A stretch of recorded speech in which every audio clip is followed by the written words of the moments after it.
วิทยุกระจายเสียงพระพุทธศาสนาแห่งชาติและสังคมขึ้นเพื่อการศึกษาพระพุทธศาสนาและวัฒนธรรม FM 104.50 เมกะเฮิรตซ์จากวัดไฝหิน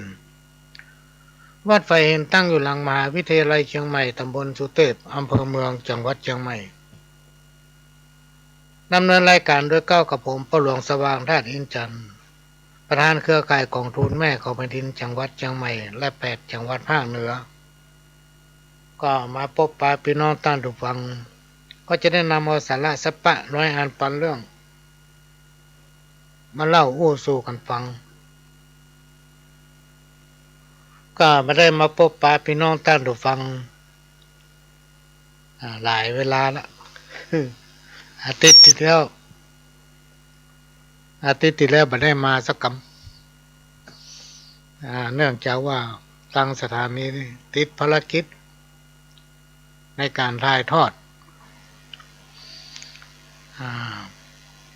วันพฤหัสก็เตรียมจะเข้ารายการละพี่น้องท่านผู้ฟัง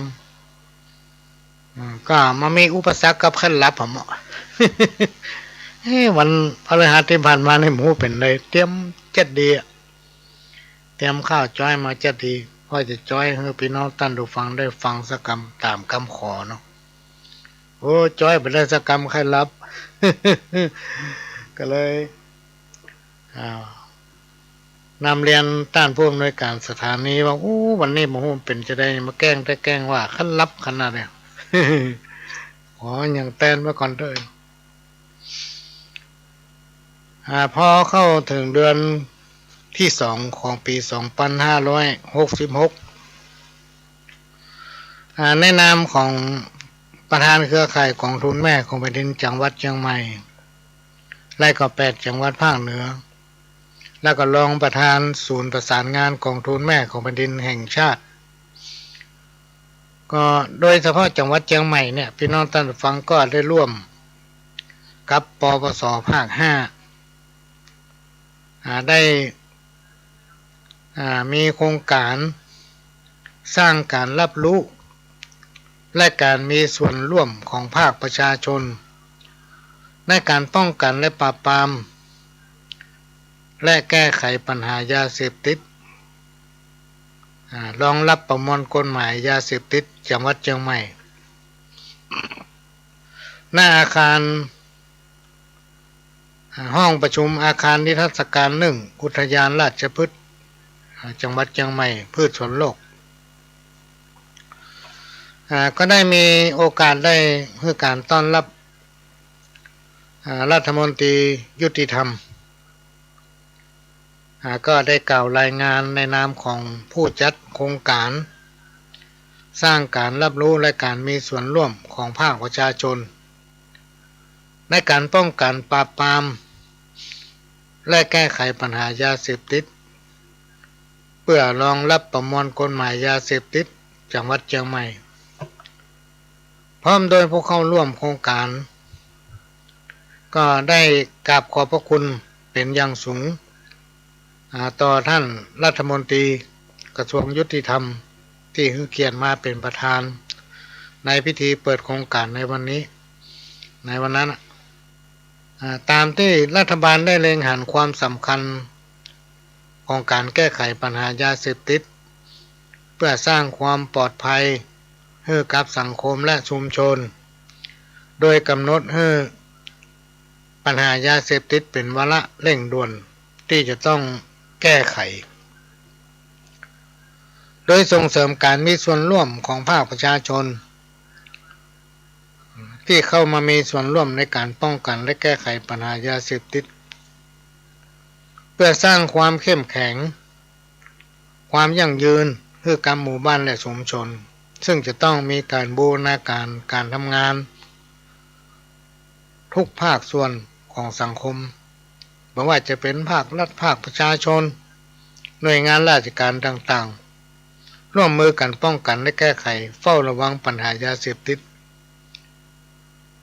ถ้าว่าร่วมกันเนี่ยพี่น้องท่านผู้ฟังมันจะประสบความสำเร็จและก็ประการสำคัญก็คือความร่วมมือจากภาคประชาชนในการดำเนินการ ทั้งต้องอาศัยผู้นำแก่นนำโดยเฉพาะพ่อกำนันผู้ใหญ่บ้านที่มีความเข้มแข็งรวมไปถึงสมาชิกเครือข่ายกองทุนแม่ครัวดินของทุกหมู่บ้านและชุมชนช่วยกันสอดส่องดูแลคนในหมู่บ้านชุมชนบ่ให้เข้าไปเกี่ยวข้องกับสิ่งเสพติดประกอบกับนโยบายการแก้ไขปัญหายาเสพติดต้องขอสุมาเนอะพี่น้องท่านผู้ฟังแป๊บเดียวฮัลโหลพี่ได้การกำลังใจและการได้ประกาศพี่น้องท่านผู้ฟังเนื่องจากว่ามันมีเปิ้นโทรมาบ่ฮับก็ไปได้เพราะว่าป้าหลวงจะไปงานเปิ้นจะสร้างสำนักงานก็มาว่าบ้านอะไรอย่างที่ต้าศาลาเนี่ยพี่น้องท่านผู้ฟังก็โทรมาปรึกษาในวันที่14เนี่ยป้าหลวงจะไปทำพิธีที่บ้านต้าศาลาก็พบปะกันที่นั่นเนอะพี่น้องท่านผู้ฟังแฟนรายการบอกว่าบ้านอย่าง จำไม่ได้ก็พูดถึงวันที่3เมื่อวันศุกร์ที่3 กุมภาพันธ์ 2566เนี่ยก็ได้ฟังนโยบายจาก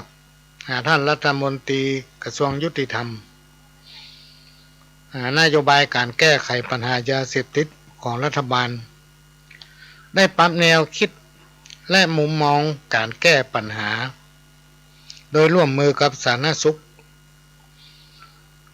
นำไปแก้ไขปัญหาพอเอาผู้เสพเป็นผู้ป่วยที่ต้องได้รับการดูแลช่วยเหลือให้มีคุณภาพชีวิตที่ดีขึ้นแล้วก็เน้นการมีส่วนร่วมของภาคประชาชนและองค์กรต่างๆซึ่งจะต้องร่วมมือกันดูแลเฝ้าระวังบุตรหลานญาติกาพี่น้องในหมู่บ้านชุมชนโดยมีการทางรัฐเนี่ยมีการพัฒนาอย่างพืชกระท่อมเนี่ยออกจากยาเสพติดนะเพื่อให้ใจตามวิธีของชุมชนพัฒนาเป็นพืชที่สร้างมูลค่าทางด้านเศรษฐกิจเพื่อสร้างรายได้ให้แก่ครอบครัวและชุมชนประกอบกับประมวลกฎหมายยาเสพติดซึ่งมีผลใช้บังคับนะเมื่อวันที่9 ธันวาคม 2564ได้ปรับแนวคิดและแนวปฏิบัติเพื่อแก้ปัญหาให้เกิดความต่อเนื่องและยั่งยืนเพราะนั้นเพิ่นเอามาปรุงเป็นยาพี่น้องท่านผู้ฟังเอามาปรุงเป็นยาเอามาต้มกินแก้โรคนั่นโรคนี่ถ้าเอาใจให้มันเป็นประโยชน์มันก็เป็นประโยชน์ต่อสุขภาพร่างกายแต่ถ้าเอาไปใจแบบบ่เป็นประโยชน์มันก็มีประโยชน์สำนักงานปวสภาค 5ร่วมกับเครือข่ายกองทุนแม่ของแผ่นดินจังหวัดเชียงใหม่ได้ตระหนักและเห็นความสำคัญในเรื่องดังกล่าว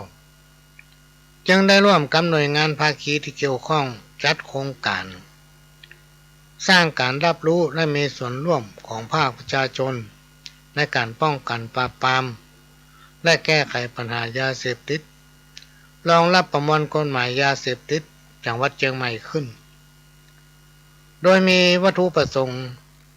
เพื่อสร้างความรู้ความเข้าใจที่ถูกต้องเกี่ยวกับประมวลกฎหมายยาเสพติดเพื่อแก่ประชาชนเพื่อสร้างการมีส่วนร่วมของประชาชนในการป้องกันและแก้ไขปัญหายาเสพติดมีบทบาทในการจัดการปัญหายาเสพติดการแจ้งเบาะแสการแก้ไขปัญหายาเสพติดในหมู่บ้านชุมชนเพื่อส่งเสริมการปลูกพืชกระท่อมตามวิถีของชุมชนและพัฒนาให้เป็นพืชที่มีมูลค่าทางด้านเศรษฐกิจเ พื่อเสริมสร้างความเข้มแข็งในการมีส่วนร่วมและแก้ไขปัญหายาเสพติดในหมู่บ้านชุมชนที่ปรากฏปัญหาการแพร่ระบาดของยาเสพติดผู้เข้าร่วมโครงการประกอบด้วยสมาชิกเครือข่ายกองทุนแม่ของแผ่นดินเครือข่ายชุดรักษาความปลอดภัยหมู่บ้านเครือข่ายภาคประชาชนเครือข่ายเยาวชนและเจ้าหน้าที่จากหน่วยงานภาคีเครือข่ายในพื้นที่จังหวัดเชียงใหม่ในวันนั้นพี่น้องท่านผู้ฟังรวมทั้งหมดกัน 1,250 คนเต็มห้องประชุมล้น ล้นต้องเป็นนั่งทางนอกครับก็ได้รับความพึงพอใจจากท่านสมศักดิ์เทพสุทินรัฐมนตรีว่าการกระทรวงยุติธรรมซึ่งมาเป็นเกียรติและก็กล่าวเปิดงานในวันนั้นอันเนี้ยก็ทำไปตามหน้าที่พี่น้องท่านผู้ฟังในฐานะที่เราเป็นประธานเครือข่ายของจังหวัดเชียงใหม่ก็ต้องขอกราบขอบพระคุณสำนักงานปปส.ภาค 5เจ้าหน้าที่ทุกคนที่ได้ร่วมกันประสานงานกับหมู่บ้านสังคมชุมชนกับหน่วยงานต่างๆจนได้รับความสำเร็จสร้างความพึงพอใจให้กับผู้เข้ารับร่วมโครงการในวันนั้น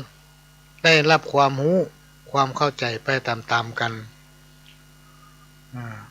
ทั้งนี้กับเพื่อหมู่บ้านและชุมชนของเรากองทุนแม่ของแผ่นดินนั้นพี่น้องท่านผู้ฟังมีแนวนโยบายที่จะร่วมกันป้องกันเฝ้าระวังเริ่มตั้งแต่ครอบครัวของตนเองเมื่อเขาป้องกันและเฝ้าระวังสิ่งเสพติดทั้งหลายบ่ให้เยาวชน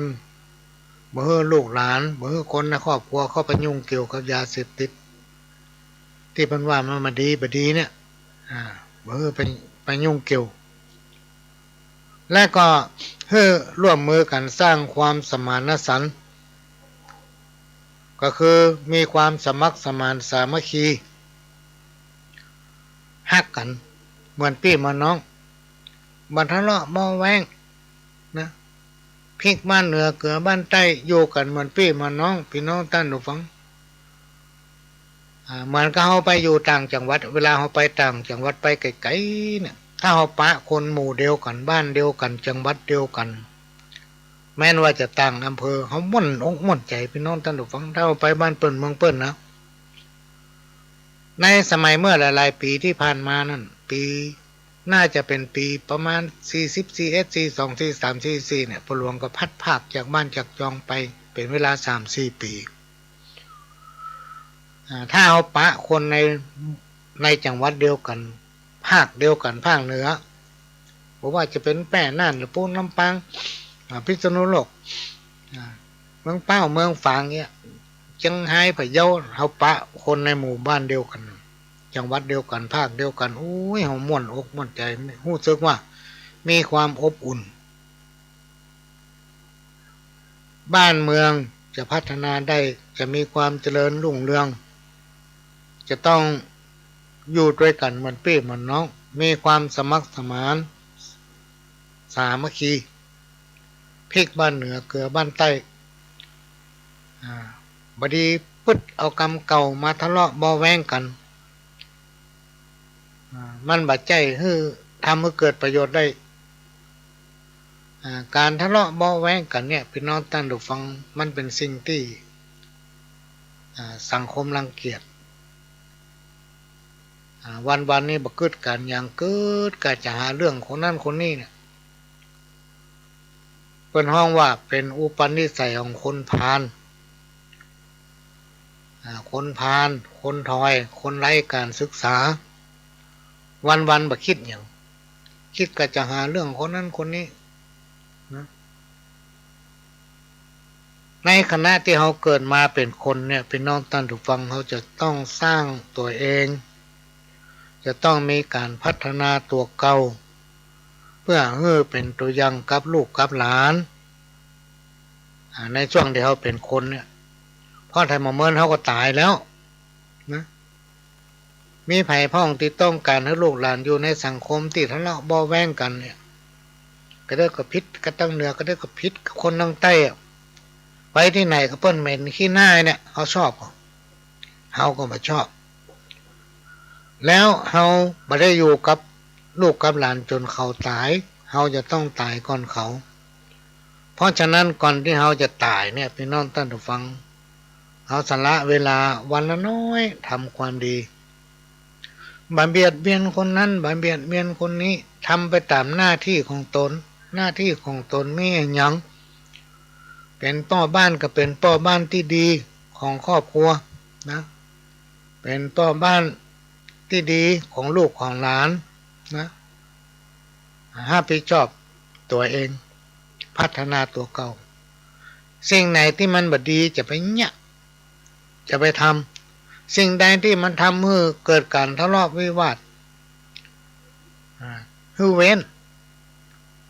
เพื่อทำตัวเป็นแบบในฐานะที่เรามีประสบการณ์จากการที่เกิดมาเป็นคนตั้งแต่น้อยมาถึงปัจจุบันนำเอาสิ่งดีๆที่น้องตั้งใจฟังให้มันเกิดขึ้นตั้งแต่คนรอบตัวไปจนถึงคนใกล้เคียงโดยเฉพาะในหมู่บ้านชุมชนเนี่ยเขาจะต้องสมัครสมานจะต้องมีความฮักอยู่ด้วยกันเหมือนพี่เหมือนน้องนะทางหน่วยงานราชการและในภาคต่างๆเนี่ยเพิ่นจะมีการอนุรักษ์โดยเฉพาะ3 สถาบันหลักเนี่ย3 สถาบันหลักมีอย่างพ้องกับมีบ้านมีวัดมีโรงเรียนอันเนี้ยคือเสาหลักของบ้านของเมืองพี่น้องท่านผู้ฟังถ้าเราเป็นคนที่ชอบยุ่งแย่ไปหาเรื่องคนนั้นคนนี้ก็ชื่อว่าไม่ใช่เป็นคนของบ้านนั้นนะถ้าเราเป็นคนที่ไปยุ่งแย่สถานศึกษานะไปก้าวล่วงละเมิดไปอวดหู้แหละครูบาอาจารย์ไปเสื่อมไปสอนละอ่อนไปในทางบดีและทำประการหนึ่งไปก้าวไก่วัดวาอารามไปเล่าขวัญว่าสงฆ์องค์เจ้าครูบาอาจารย์เปิ้นกล่าวว่าดาจีติพามนะไปทำความยุ่งยากให้กับวัดเป็นบาปพี่น้องท่านเราฟังตายบ่ได้เกิดนะตายบ่ได้เกิดถ้าเกิดก็เกิดเป็นนอนนู่น เป็นนอนเป็นไส้เดือนนู่นนะเนี่ยครูบาอาจารย์เป็นว่าไว้เพราะฉะนั้นต้องตั้งตัวเองให้มั่นคงทำตนเองไปตามหน้าที่ปฏิบัติหน้าที่ของตนเองด้วยสติปัญญาตามสภาพและฐานะของเฮานะอันใดที่บ่ใช่เรื่องของเฮาจะไปยุ่งเปิ้นอันนี้ก็ได้ชื่อว่าอยู่ตามหน้าที่เป็นคนดีของสังคมเป็นคนดีของลูกของหลานละพี่น้องท่านผู้ฟังอันนี้นำมาฝากนะไม่ใช่เอามาสอนเอามาฝากก็ต้องขอกราบขอบพระคุณท่านผู้อำนวยการสถานีวิทยุล้านนาเชียงใหม่และก็สถานีวิทยุคลื่นพัฒนาคุณภาพชีวิต FM 92.25 วัดหลวงประแดงมหาวิหารสถานีวิทยุ FM 98.75 คลื่นธรรมะของชุมชนวัดห้วยตองซักตำบลขวงเปาอำเภอจอมทองจังหวัดเชียงใหม่สถานีวิทยุมนต์เสียงธรรม 106.25 วัดบูพารามอำเภอแม่แจ่มจังหวัดเชียงใหม่ก็ได้ลิงก์เอาเสียงนี้ไปสู่พี่น้องท่านผู้ฟังหลายพื้นที่ที่ตามรับฟังรายการนี้และก็ให้กำลังใจอันนี้ก็ต้องขอกราบขอบพระคุณเป็นอย่างสูงกินบะจ้างก็เป็นหนี้ ขี้บะจ้างก็เป็นกรรมทำตัวบดีเปิ้นก็เล่าอันเนี้ยมันมีความหมายว่ากินบะเป็นคือกินบะจ้างกินไปเลยหันเปิ้นกินก็กินหันเปิ้นยากก็ยากมีสตางค์แต่ใดก็บ่เหลือนะมันจะเป็นหนี้อันนี้เป็นกรรมที่ครูบาอาจารย์โบราณอาจารย์เปิ้นแต่งแต้มเขียนไว้ว่าถ้าเฮากินบะจ้างเฮาบะจ้างกินจ้างใจจะเป็นหนี้เป็นหนี้เปิ้นในยุคปัจจุบันเนี่ยพี่น้องท่านผู้ฟังอย่างถึงวันเนี่ยถ้าเขาจะว่าเศรษฐกิจบดีก็รถเต็มถนนนะรถเต็มถนนทุกเวลาทุกเส้นทุกสายโดยพี่น้องท่านผู้ฟังเขาไปกาดผ่านไปทางตลาดเมืองใหม่คนก็เต็มถึง2 เพิกถนนเลย พ่องก็หิ้วซ่าพ่องก็หิ้ว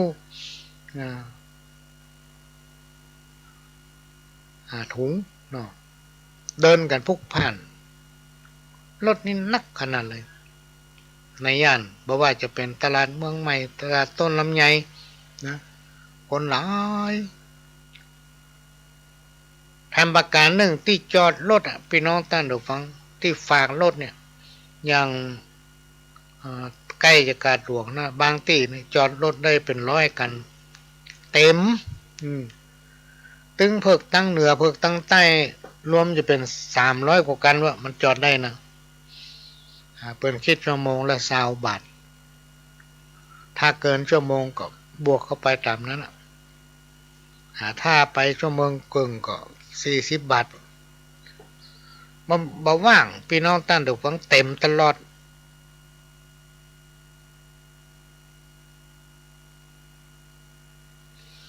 ก็แสดงว่าเศรษฐกิจมัน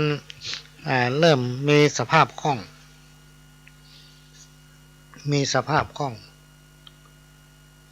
มาว่าถนนทุกเส้นทุกสายเพราะฉะนั้นพี่น้องท่านผู้ฟังในยุคที่อันอย่างมันก็ฝืดเครื่องนี่นะอันนี้ก็โลกอันนั้นก็ได้ก็โลกอันนี้เฮาก็ต้องใจความคิดของตัวเก่ามาพิจารณาว่าจะเนี่ยจะใดให้มันมีการมีงานจะเนี่ยอันหยังให้มันมีสตางค์ท่านจะไปคิดว่าเขาจะต้องรวยเขาจะต้องวันหนึ่งเขาจะต้องได้เงินเป็นพันเป็นหมื่นเป็นล้านอย่าไปคิดคิดให้มันได้กินไปเป็นวันน่ะเป็นน้องท่านผู้ฟังเมื่อเขาได้กินวันนี้ก็ต้องคิดถึงวันพุก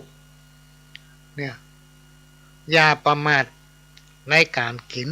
อย่าประมาทในการใจสตางค์นี่มันมีควรหรอกพี่น้องท่านผู้ฟังถ้ามันอยู่กับเฮาถ้าเฮาจ้างใจจ้างกินมันอยู่กับเฮาเมินถ้าเฮาบ่จ้างกินจ้างใจกำเดียวมีละ บางอย่างก็มีความจำเป็นจะต้องใจสตางค์บางอย่างสตางค์ก็มีความจำเป็นมาอยู่ที่ตัวเฮาพี่น้องท่านผู้ฟังอยู่ที่ตัวของเฮาเพราะฉะนั้นกรรมที่เปิ้นว่ากินบ่จ้างก็เป็นหนี้ขี้บ่จ้างก็เป็นกรรม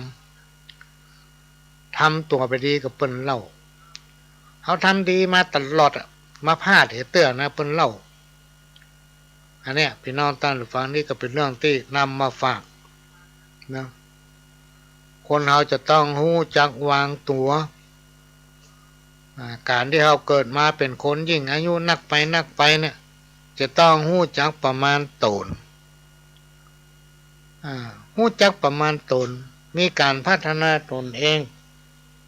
นะเขาจะต้องพัฒนาตนเองเพื่อให้เป็นตัวอย่างจากประสบการณ์ที่ตัวเองเกิดมาจนถึงปัจจุบันเนี่ยเขามีประสบการณ์อย่างก็นำเอาสิ่งดีๆมาอู้ลุงหลานฟังอันนี้ได้ชื่อว่าเป็นคนนะเป็นคนกินแล้วเก็บเจ็บแล้วจำมีความหมายว่าหู้จักเก็บและจดจำประสบการณ์เอาไว้พี่น้องท่านผู้ฟัง กินแล้วเฮ้อเก็บเจ็บแล้วเฮ้อจำมีความหมายว่าเฮ้อหู้จักเก็บและจดจำประสบการณ์ในสิ่งที่ดีๆ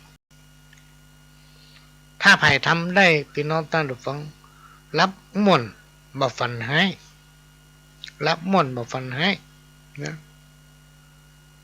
ในสิ่งที่มันบดีเขาบัดถ้าจำตบมือข้างเดียวมันบัดดังไผ่จะว่าจะได้กับจังเขาหน้าเขาเซอะกับจังเขาคะแนนตัวเขาศีลธรรมบัดซึ่งเขาอยู่ในศีลในธรรมสิ่งที่เขาว่ามันมีก็ปล่อยเขาว่าไปก็เดี๋ยวสิ่งที่เขาว่ามันนะจะเข้าตัวเขาเองพี่น้องตอนถูกฟังบาปบุญคุณโทษมันมีนะจะไปเก็บมาใส่อกใส่ใจปหลวงนี่จากประสบการณ์ตัวเก่านี่ก็โดนมาสัปปะพี่น้องต้านถูกฟังโดนมาสัปปะอันนี้ก็เลยเอามาฝากกินแล้วฮือเก็บเจ็บแล้วฮือจำฮือหู้จักเก็บและจดจำประสบการณ์สิ่งที่ดีๆไว้เพื่อเอามาขยายผลบอกลูกสอนหลานก็อย่างในวันที่21ที่ถึงนี้ ก็มีคณะของหน่วยงานเจ้าหน้าที่ดูมันจะเป็นฝ่ายเกษตรจากเทศบาลตำบลสันติเสื้อนี่ก็มาหาที่บ้านนัดไว้ว่าจะปาหลอนนักเรียนมาหาเพื่อ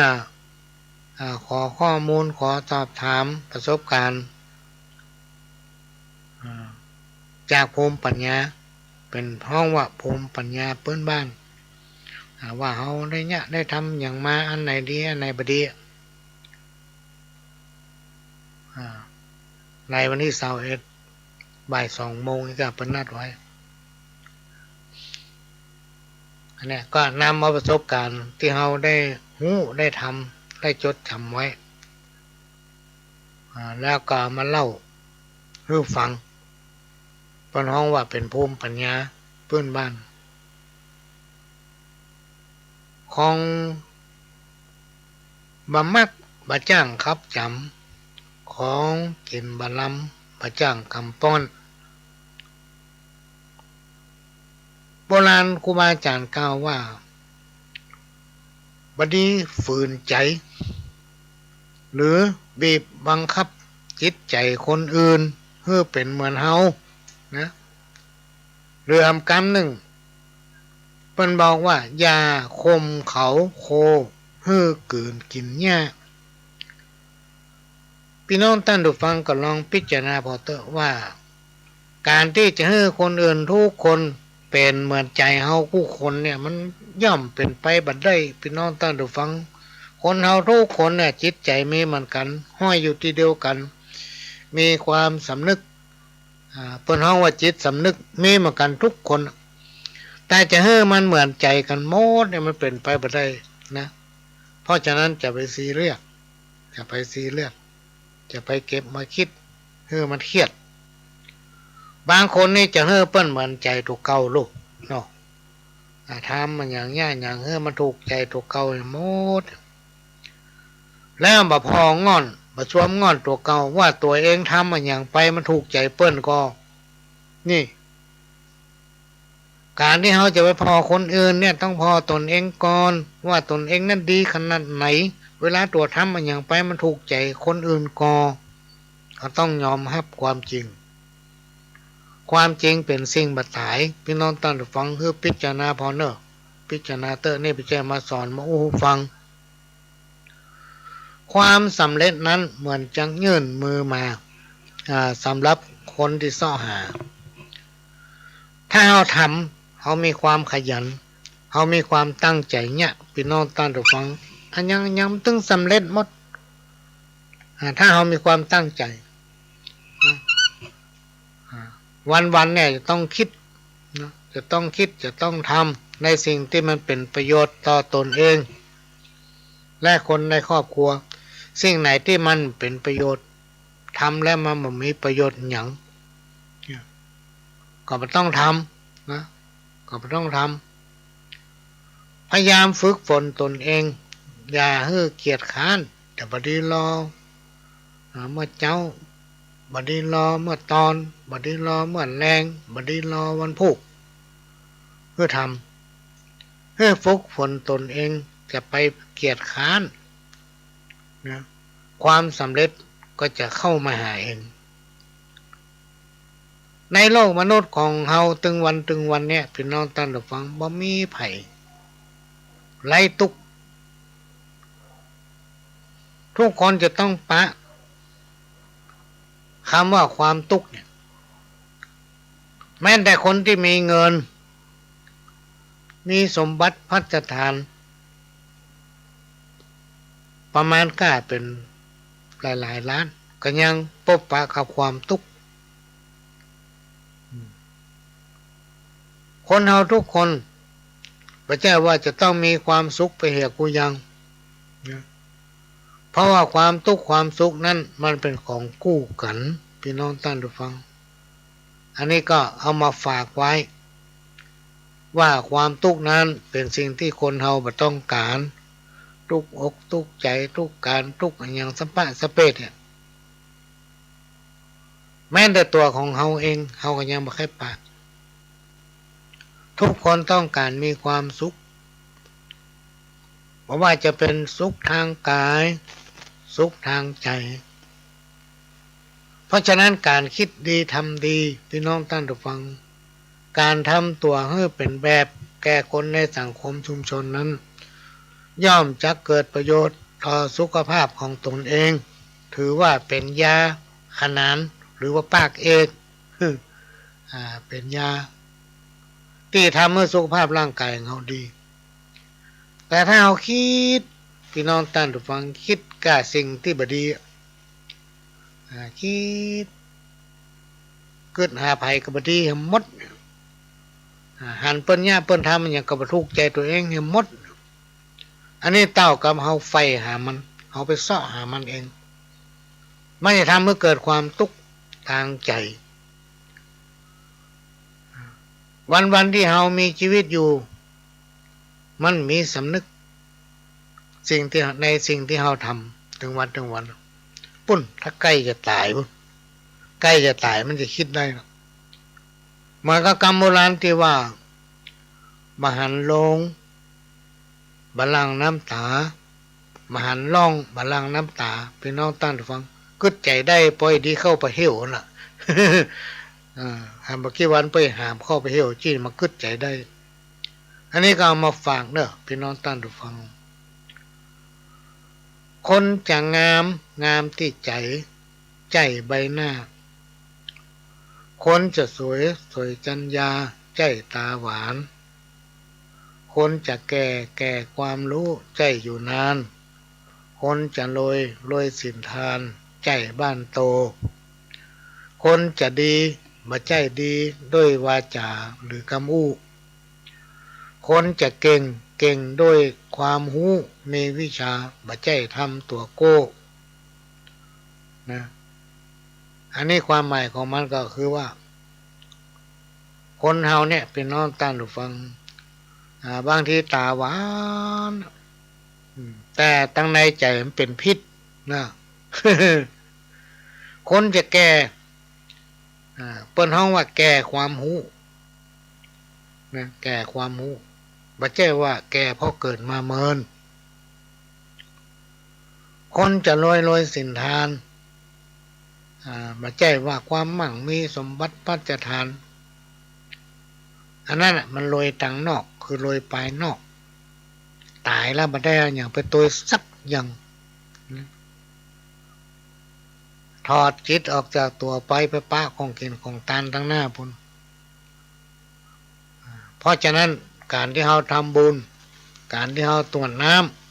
ำมันคือของเราพี่น้องท่านผู้ฟังเราทานนักได้นักอันนี้เป็นเรื่องจริงที่เปิ้นพิสูจน์มาแล้วว่าทำบุญนักได้นักบ่ต้องกลัวเสี่ยงในการทำบุญถ้าไผกลัวเสี่ยงในการทำบุญเกิดมีอันเป็นไปที่ต้องตายซึ่งทุกคนเนี่ยหนีบ่พ้นสมบัติพระสถานจากการทำบุญที่เราได้ทำไปมีน้อยเราก็ได้น้อย เหมือนคนเราเกิดมาในชาตินี้ผมเนี่ยพี่น้องท่านผู้ฟังบางคนเกิดมาบัดตันได้ได้หาเป็นพ่อเลี้ยงละเป็นเสียละเป็นคุณชายเป็นคุณหญิงละพ่ออย่างพ่อเพิ่นทำบุญไว้แต่อดีตชาติเพิ่นสั่งสมปารมีบุญไว้นักปั้มเป่งทำมานักก็เลยได้เกิดมาเป็นคนก็พบปะกับสมบัติพัฒฐานมีความร่ำรวยมั่งคั่งตั้งแต่น้อยพ่อเป็นสั่งสมบุญไว้เพราะฉะนั้นถ้าเราได้สั่งสมบุญไว้ในขณะที่เราเกิดมาเป็นคนเวลาเราตายไปเขาก็จะได้สบายพี่น้องท่านผู้ฟังเพิ่นห้องว่าไปสู่สัมปรายภพเป็นภพภูมิที่สบายนะประกันบ่ยากบ่อดเขาจะหันได้จากสมัยก่อนพี่น้องท่านฟังไปที่ไหนก็มีผีกะมีผีสือมีผีกระพงเนี่ยมีผีปกกระโลงมีผีตายห้ามีผีตายโหงผีเหี้ยผีหายสิ่งตามต้นไม้อยู่ตามศาลาอยู่ตามกลางต้งนาอยู่ตามหอเจ้าที่เก่าเพราะว่าผีทั้งหลายเหล่านั้นบ่ได้ทำบุญเมื่อเกิดมาเป็นคนนี่หากับเรื่องทะเลาะเบาแวงคนนั้นคนนี้บ่สร้างสมบุญบารมีบ่แผ่ความดีให้แก่ไผ่ตายไปเลยเป็นผีจรจัดตักกินกับคนนั้นน้อยคนนี้น้อย อันนี้เป็นเรื่องจริงนะพี่น้องท่านผู้ฟังไม่ใช่นิทานปรำปราที่เอามาอู้เป็นความจริงที่เกิดขึ้นในสังคมเฮาในอดีตปัจจุบันนี้ยังมีหลงเหลืออยู่เพราะมันประสร้างสมบุญไว้ตักกินกับคนนั้นคนนี้การปฏิบัติธรรมก็คือการปฏิบัติตนการปฏิบัติธรรมคือการปฏิบัติตนในการทำงานในการทำตามหน้าที่และใช้ชีวิตของตนเองให้เป็นประโยชน์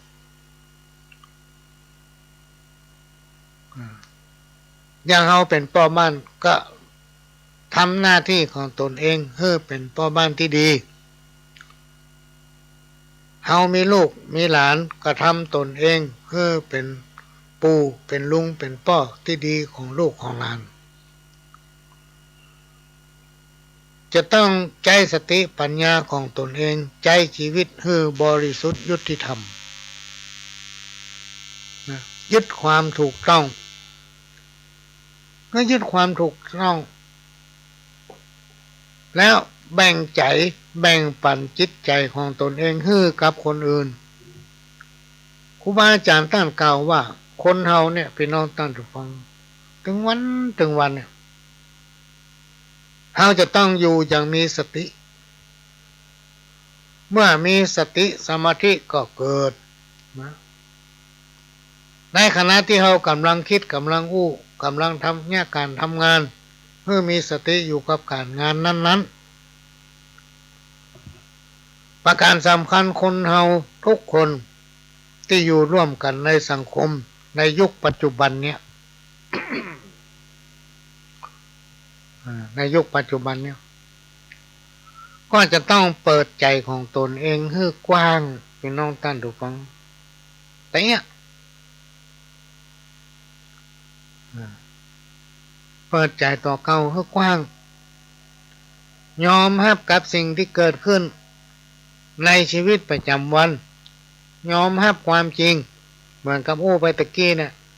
ว่าเขาจะให้ไผ่ทุกคนทำอย่างเหมือนใจเขาทุกคนนั้นเป็นไปไม่ได้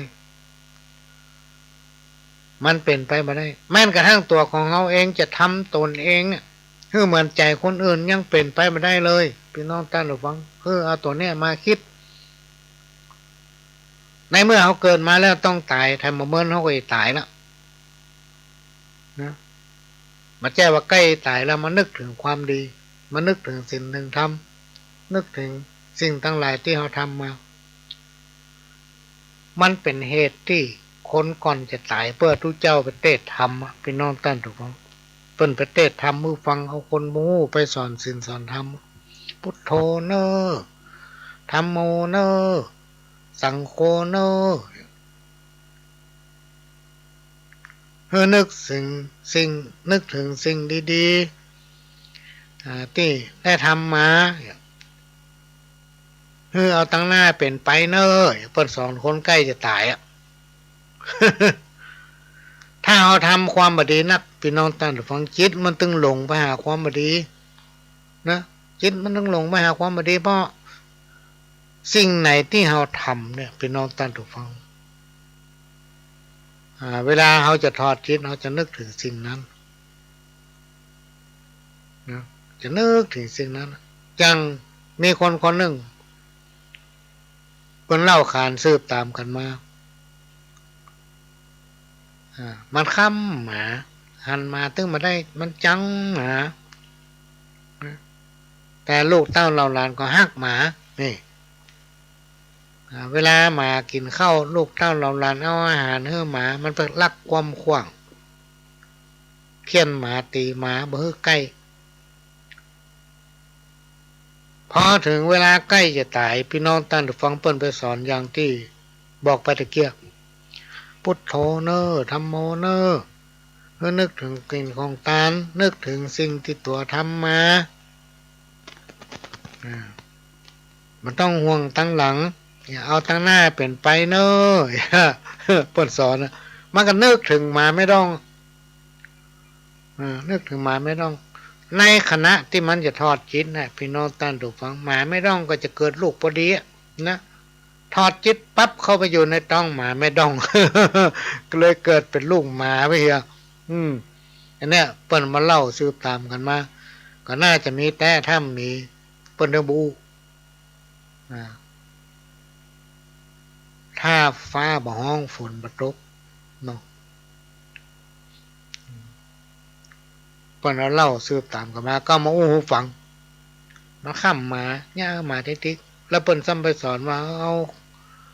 นึกถึงที่ตัวได้ทำมาเนอมาถึงสิ่งที่ดีๆแต่มันทำบ่ดีไว้นักมันฝังอยู่ในจิตสำนึกของมันเนี่ยนึกถึงว่าได้เตะมาได้ค้ำมาจะกินข้าวคว่ำเข้ามาเฮียขณะที่ตัวเองจะตายมาก็เกิดลูกไปเกิดเป็นลูกมาตัวนั้นนิจจังทุกขังอนัตตาบ่มีไผมีอำนาจเหนือมันนะกรรมเกิดจากการกระทำไผกระทำอย่างใดได้อย่างนั้นและไผก็บ่สามารถบังคับกำหนดกฎเกณฑ์มันได้เพราะว่าทุกอย่างมันบ่เที่ยงแท้แน่นอนทุกอย่างมันบ่เที่ยงแท้แน่นอนพี่น้องท่านผู้ฟังบ่มีไผแน่สักคนที่จะไปถือตัวเองว่าแน่จะต้องมาพิจารณาแก้ไขในสิ่งที่ตนเองแย่ๆที่ทำมามันยังบ่สายมันมีสายพี่น้องท่านผู้ฟังแก้ไขอันนี้มันบ่ดีโลกเป็นตัวอย่างที่บ่ดีสร้างความแตกแยกปล่อยวางปงเหี่ยแล้วก็ตั้งใจทำความดีเพื่อลูกเพื่อหลานเพื่อคนในสังคมชุมชนเพื่อครอบครัวของเฮาเพราะว่าอย่างในโลกของเฮาเนี่ยมันแน่นอนมันแน่นอนสักอย่างเลยพี่น้องท่านผู้ฟังหน้าที่อันนั้นหน้าที่อันนี้มันเป็นเพียงหัวโขนนะมันเป็นเพียงหัวโขนแต่ที่จริงเฮาก็คือคนคนหนึ่งบอกว่าใครจะอยู่ในฐานะใดพี่น้องท่านผู้ฟังนี่สามสิ่งนี้บ่ป้นก็คืออนิจจังทุกขังอนัตตานี่บ่ป้นทุกวิถีก้าวการเดินของชีวิตก็จะต้องพบปะนาปัญหาอย่างที่ปตะกี้คือสุขกับทุกข์ก่อนที่เราจะปะความสุขเราจะต้องปะกับความทุกข์ความทุกข์ถ้าเราทนได้อดทนพี่น้องท่านหรือฟังทุกข์อันอย่างกระจังเราอดทนทำไปมันจะทุกข์มันจะยากมันจะเข็นอยู่แล้วกระจังใจความพยายามในที่สุดมันก็จะมีความสำเร็จเนี่ย ปิดในห้องว่าทุกข์และสุขเป็นธรรมดาที่เฮาต่างก็จะต้องปะกับสิ่งที่กล่าวมาแล้วถ้าคนเฮาทุกคนยอมรับความจริงจิตใจบ่ไปยึดติดจริงจังกับเรื่องราวปัญหาตั้งหน้าตั้งตาทำตามหน้าที่ของตนเองให้ดีที่สุด สิ่งใดที่มันทำให้เฮาทุกข์อย่าไปสนใจมันคือสลัดทิ้งถ้าไผยังไปสนใจในสิ่งที่มันบดีในสิ่งที่นอกเหนือจากหน้าที่ของตนเองชอบไปเบียดเบียนคนนั้นคนนี้ชอบไปยุ่แย่สร้างเรื่องสร้างสถานการณ์ในที่สุดก็จะทำให้ตนเองปะความทุกข์ในเมืองคนบ่พอตายไปยมบ่บ้านเจ้าห้องไปบ่กอกวันหัวติ๊กๆอยู่เป็นคนไปเกิดเป็นคนละยังบ่ตั้งตัวเป็นคนดี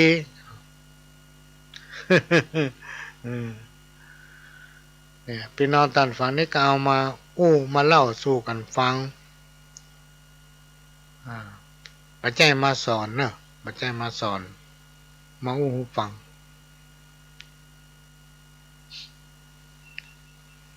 ก็เดี๋ยวกำลังหาเพลงเนี่ยจะเปิดเพลงให้ฟังอันนี้เป็นเพลงอย่างม้วนพี่น้องท่านฟังเดี๋ยวลองเปิดกันนอกถ้าม้วนก็จะปิดที่ประวันจันทร์สวยเจ้าหวังลูกหวังเต้าหัวตกน้ำตกหยดหักลูกผู้คนปองแม่คือสร้างหวังเธอป้าตั้งดีที่สดใสที่สว่างแม่ก่อนเช้าก่อนน้ำมัมป่าสอนหูสอนยาสมใจไปอย่าทุกข์อย่าจน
นสวยเจ้า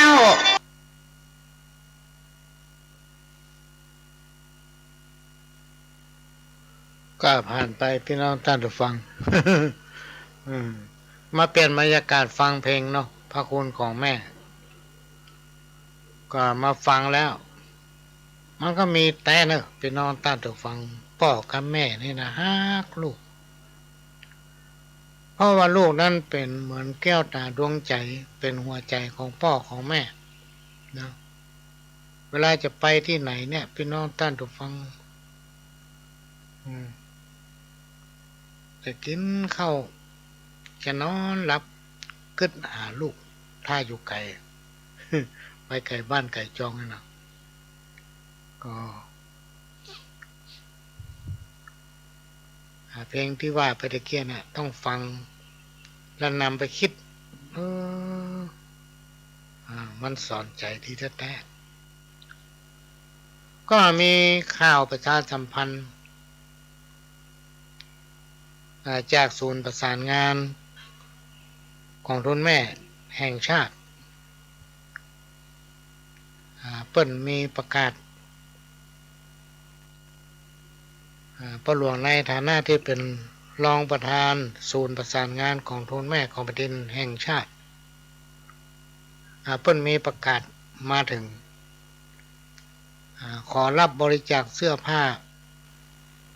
สิ่งของจำเป็นจากผู้มีจิตศรัทธาเพื่อนำไปช่วยผู้ประสบภัยพิบัติแผ่นดินไหววะพี่น้องท่านผู้ฟังในตุรกีเป็นประวัติพี่น้องท่านผู้ฟังบ่เคยมีอย่างนี้สักเตื้อแผ่นดินไหวบ้านจองถล่มพังหมดถนนอันยังเสียหายหมดพี่น้องท่านผู้ฟังคนจำนวนหลายพันเป็นหมื่นคนต้องไล่ที่อยู่อาศัยประกอบกับอากาศมันกำลังหนาวมันกำลังหนาวตุรกีเนี่ยมันหนาวอยู่แล้วต้องประจนกับความเหน็บหนาวนะจากภัยพิบัติแผ่นดินไหวกันอยากพี่น้องท่านผู้ฟังไฟมีใช้น้ำมันมีกินศูนย์ประสานงานเครือข่ายกองทุนแม่ของแผ่นดินแห่งชาติก็เลยบอกผ่านขอความช่วยเหลือจากผู้มีเมตตาบริจาคสิ่งของจำเป็นต้นว่าเสื้อกางเกงชุดกันหนาวผ้าห่มเต็นท์นะถุงมือถุงเท้าไฟฉายpower bank เสื้อฝนหมวกกันหนาวเปิดขอมาเครื่องปั่นไฟเพื่อนำไปช่วยผู้ที่ประสบภัยพิบัติแผ่นดินไหวในตุรกีผู้มีจิตเมตตาสามารถส่งมอบสิ่งของจำเป็นได้ที่สถานทูตตุรกีประจำประเทศไทยตุรกีนี่นะที่ตึก Empower ชั้น16นะเริ่มตั้งแต่บัดนี้เป็นต้นไปท่านก็สามารถทำความสะอาดสิ่งของที่ท่านจะมอบเช็คความเรียบร้อยแล้วก็บรรจุลงในกล่องนะบรรจุลงในกล่องปิดให้มิดชิดเพื่อความสะดวกในการขนส่งเนี่ยประเทศไทยเฮาบ่แลงน้ำใจพี่น้องท่านผู้ฟังตอนนี้ทางคณะผู้บริหารประเทศร่วมกับเครือข่ายต่างๆในประเทศของเราเนี่ยก็ได้ช่วยกัน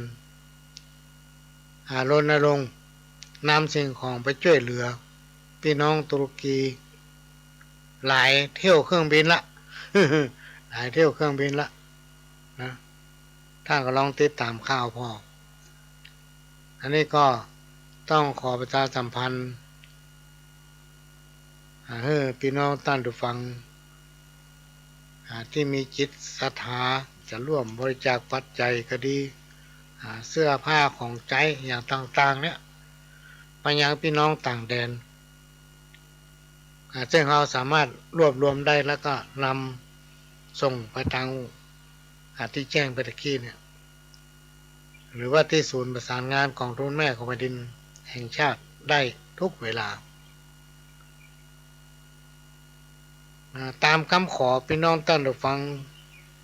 สักกรรมก่อนเนอะอาจจะเปิดซอประวัติหลวงพ่อครูบาโสภาพระอภัยสารทะซึ่งห้องว่าเป็นพระราชาคณะองค์แรกของล้านนาเฮาวัดฝ่ายเห็นนะเป็นน้องท่านฟังสักกรรมก่อน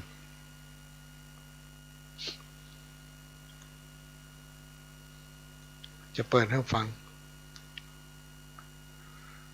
ในสังคมชุมชนใดไร้ธรรมะสังคมชุมชนนั้นอยู่บ่เป็นสุขนะ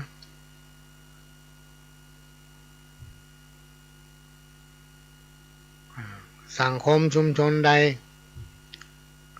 ไร้ธรรมะ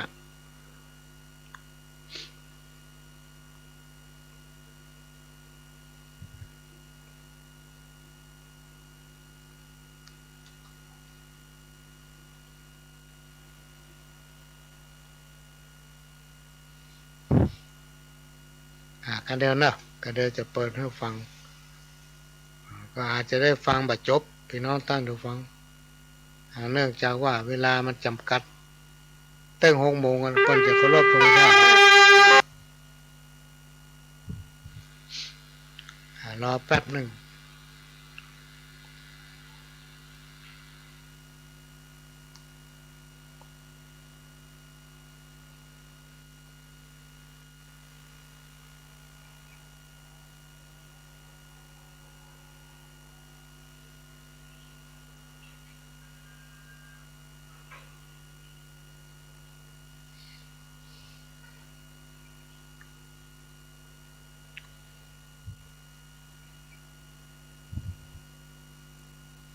เดี๋ยวนะพี่น้องท่านผู้ฟัง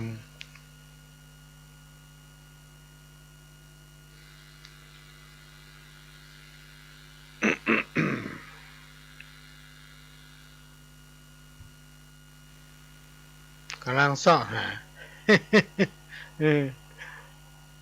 ปาละเดี๋ยวน่อเดี๋ยวอดใจรอกำเดี๋ยวก็จะมาอู้ถึงต่อถึงเรื่องตะกี้ตึงวันเนี่ยพี่น้องท่านผู้ฟังท่านได้ติดตามข่าวว่าหมอกควัน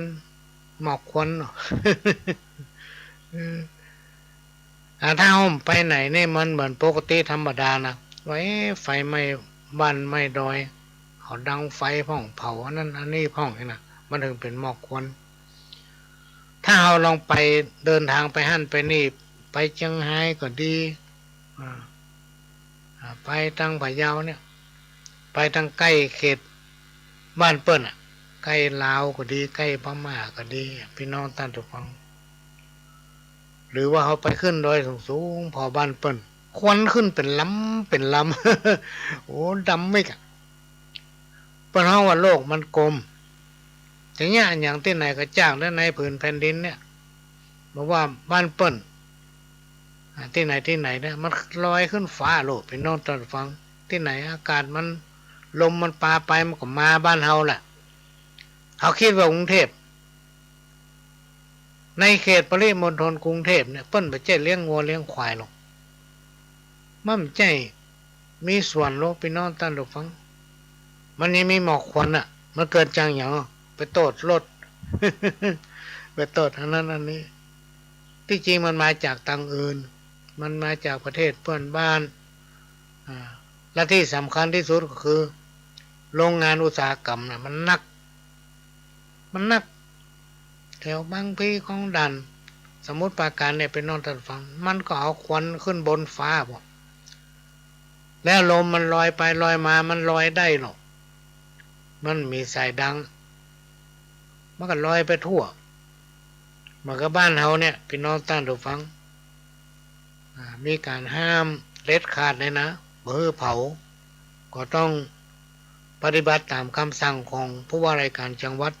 ซึ่งเป็นมีมาตรการดูแลควบคุมเป็นมีดาวเทียมนะพี่น้องท่านผู้ฟังส่องว่านี่เป็นเขตไหนอันนี้ของบ้านไหนท่านอาจมีความผิดนะถ้าเปิ่นมาจับพิกัดเงียบได้นะแม้นว่าจะเผาน้อยเผานักเนี่ยก็ระมัดระวังปฏิบัติตามนโยบายยุทธศาสตร์ของจังหวัดเชียงใหม่ซึ่งพ่อหลวงบ้านพ่อกำนันเพื่อกิจประชาสัมพันธ์ทุกหมู่บ้านเพราะฉะนั้นก็ให้งดการเผาเปิ้นฮ้องว่าควรพิษถ้ามันเข้าตาก็แสบตาจะไปไหนมาไหนก็บ่สะดวกเพราะหยังเพราะมันเป็นหมอกเป็นควันอันนี้ก็มาแจ้งประชาสัมพันธ์ให้ฮู้โดยเฉพาะเรื่องยาเสพติดอย่างตั้งหลายเนี่ยพี่น้องท่านผู้ฟังบอกว่าจะเป็นกัญชาบอกว่าจะเป็นอะไรอย่างก็แล้วแต่ที่มันเป็นสิ่งเสพติดที่มันบดีมันผิดกฎหมายจะไปให้ลูกหลานเข้าไปใกล้รักษาคนในครอบครัวของตัวเองก็ดีนะถ้าเข้าไปใกล้น้ำผิดกฎหมายถูกจับถูกยับเลยก็จะให้พี่น้องท่านผู้ฟังซอเถระประวัติของครูบาโสภาพระอภัยสารทะองค์สังฆปาโมกข์เป็นเฮาว่าสังฆราชสงฆ์แห่งล้านนาของเฮาเป็นองค์แรกวัดฝ่ายหินอำเภอเมืองจังหวัดเชียงใหม่เนอะก็ลองฟังอาจจะประจบก็ได้เชิญครับฟังครับ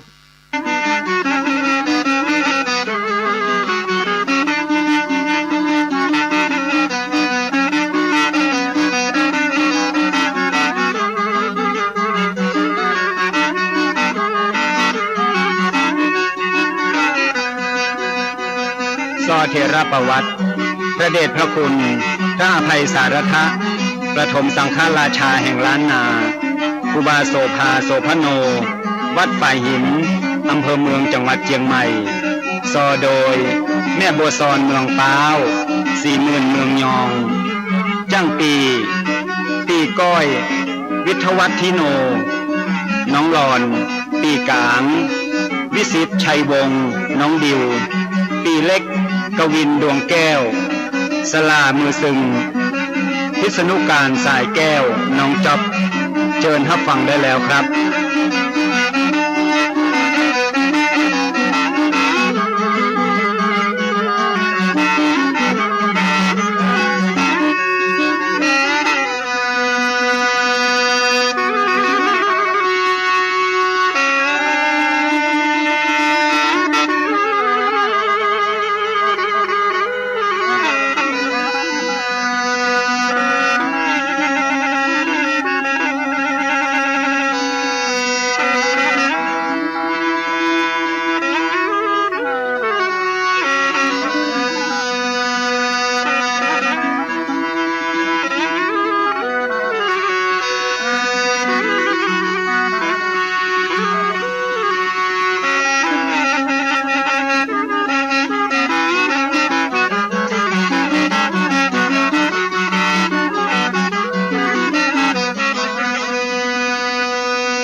บุญญาบารมีคุณงามความดีพระมหาเถระพระเดชพระคุณพระอภัยสารทะคนคารวะอยู่ตลอดกาล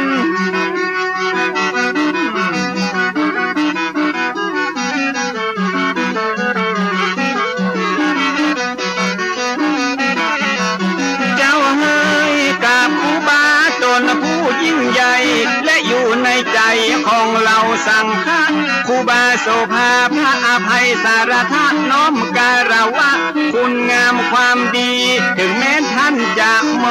รณภาพไปเมินขนาด179 ปีเป็นดวงดาวที่แผ่วพราวสีงดงามบ่มีวันล่นจากฟ้า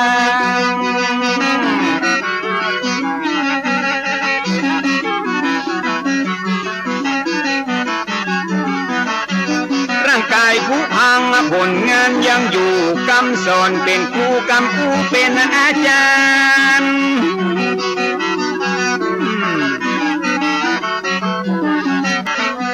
ตายนะชีวิตคนเฮามนุษย์บ่ได้สิ้นสุดก็เพียงแค่ความตายเพราะว่าความดีมันบ่สูญสลายไปกับร่างกายยิ่งใจเฮานั้นยิ่งเมินก็ยิ่งเทวีคุณงามความดียืนยงคงมันเหมือนตั้นครูบาผู้อดทนอดกลั้นต่อสู้ฝ่าฟันท่านแม้ได้ต่อสู้เพื่อเราสังฆะเสียสละเพื่อพระศาสนาปัดเป่าปกป้องเมื่อมีภัยมาประมุขสังฆาล้านนาก่อนอีขอน้อมสะดุดีสิทธมุนีผู้มีบทบาทนี้และน้อสาธุน้อม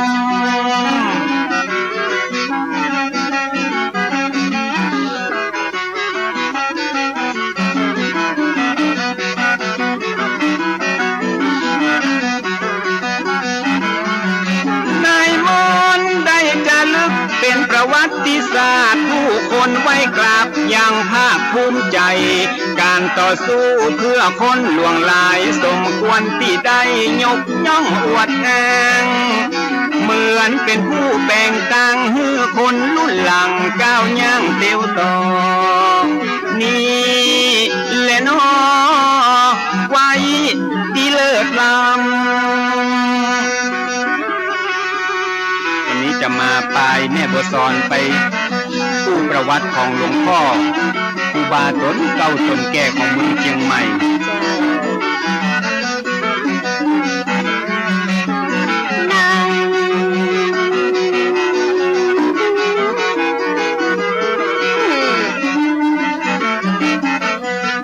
ประวัติศาสตร์ล้านนาจารึกอ่านแล้วหูสึกและภูมิใจอย่างยิ่งต้นไม้จะห้อมเพราะมีการมีกิ่งญาติเชื้อกะที่มายอมวิ่งหนีซื้อ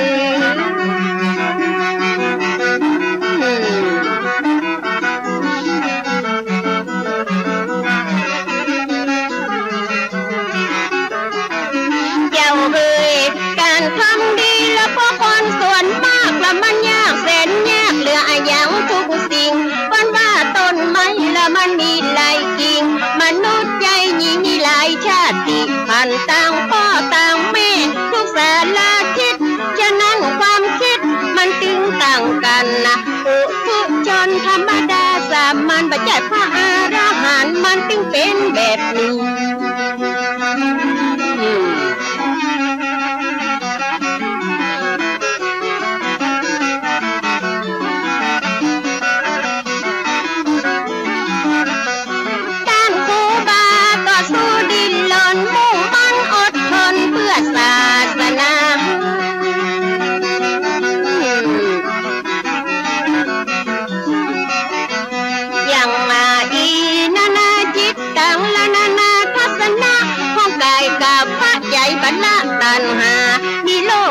หลงอยู่ตลอดเวลาโยมจะนำพาเราไปสู่ความขัดแย้งบอกว่าไปนอกบอกว่าไปในหาเรื่องใส่ไฟคอยจะกันเก่งต้นว่ามาแล้วมันหันตองเฮงปล่อยมันเห่าสุดวันสุดคืนเหมือนข้าพุทธาเป็นกอมละคูบาแล้วก็พร้อมเอามาโตเป็นเพนคืนตุเจ้าสั่งข้าและถ้าบ่มีจุดยืนและศรัทธาแตกตื่นแยกกันกาบไฟตัดบัวยังเหลือเยื่อใยทิศต่างไปแต่อย่าได้แต่นี่เลยน้องอย่านี่เลยน้อง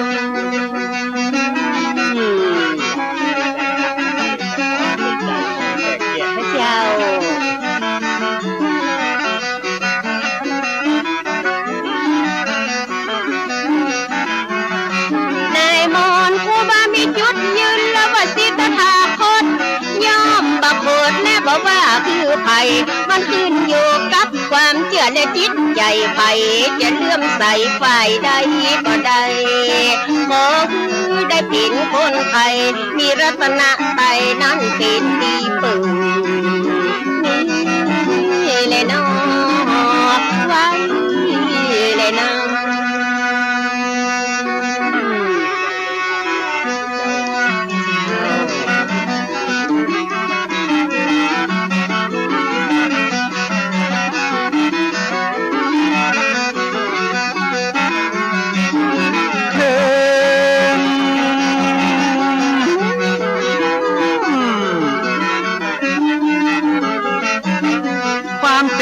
เป็นเรื่องธรรมดาต้องมีปัญญาคอยมากำกับแยกผิดแยกถูกนั่งนับนอนนับทิฏฐิบ่ดับบ่ต่างคนต่างแทง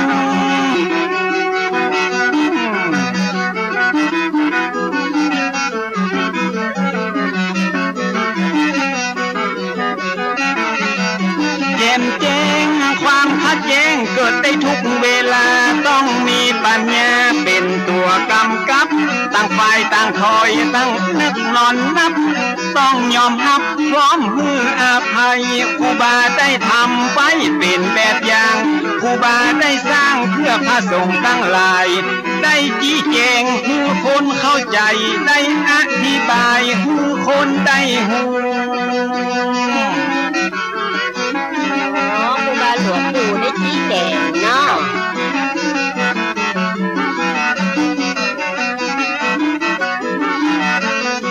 แล้วจะจวนปะนมมือสร้าง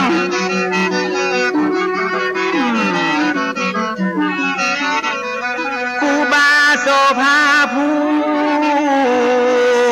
ดูแลศาสนา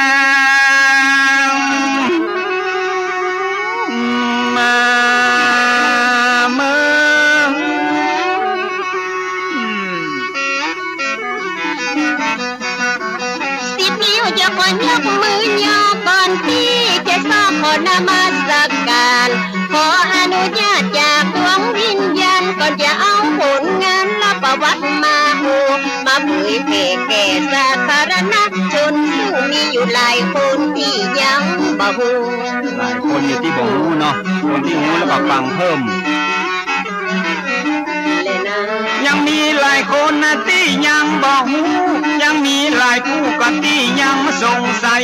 40,000บัวซ้อนมาขอถวายมาซอขยายให้พระสงฆ์องค์เจ้าตลอดจนถึงศรัทธาญาติโยมบ่ใจกำลมที่จะอมมาเล่า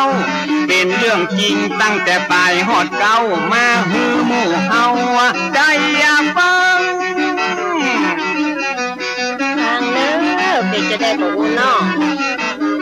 อย่างน้อยก็ได้ปลุกจิตสำนึกคือได้ละลึกนึกถึงความหลังบ่ฮือไผเลือกฮักอย่างคนเรื่องเก่าหลังคือคนตอบโต้เพื่อเอาไว้เป็นกรณีศึกษาถึงจะผ่านมาตั้งแต่ปีมาโวขนาดเนาะเรื่องใหม่เรื่องเก่าและ7พระเจ้าหาผู้ที่จะเลือกเอามาผู้ละสาระเก่งสารเรียกหาบใดละบ่มีไม่การมาบ่มีอ่านบ่ต้องเอามาอวดเปิ้นว่าเขาละมันสุขในไหละบ่ได้สุขในละตากาซาหวดบอกตุเจ้าให้สิละหมอกขยมไข่บวชติ้งบ่เอามาอวดอันนั้นบ่มีสาระนะแม่เนาะเจ้าแต่นี่มันเป็นเรื่องดีมีสาระเรื่องของตุ๊กพระนครบรรละเราก็ประวัติของเปิ้นแล้วก็มีพี่น้องเอาเล่เอามาสอนคือพี่น้องยาวบ้านปฐมสังฆนายกะโสภาประวัติมีมาแต่เดิมก่อนนั้น